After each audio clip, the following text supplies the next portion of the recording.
So what's up guys, good morning sa inyong lahat at tara samahan nyo ako magaluto pala. At napakaganda naman ng ating umaga. At for today's video ay magluluto tayo ng siomai. At bago ang lahat, magpapainit muna tayo ng kawali. Siyempre sisindihan natin para uminit.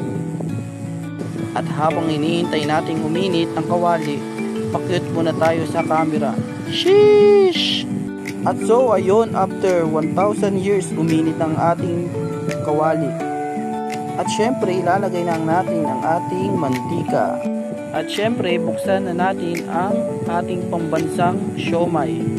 At dito nga ay dalawang siomai ang ating lulutuin. At alam mo ba kung saan gawa ang siomai? Sa siomai. At dito nga ay ang tagal uminit ng kawali. Pati ang ulo ko umiinit na. Charot! Sheesh! At so ayun, after 1,000 years ay uminit na rin ang ating kawali. Dito nga ay ilalagay ko ng ating pambansang siomai.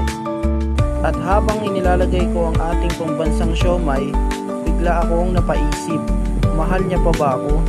Sheesh! At alam mo ba kung bakit ako nagpa-vlog? Ito kasi ang dahilan para matanggal ang stress ko. At so ayun nga, luto ng ating siomai. Napaisip na naman ako, may sasahudin pa ba ako? Hahaha, sheesh! Pero alam mo, hindi ko pinagsisisihan tong ginagawa ko. Alam mo kung bakit?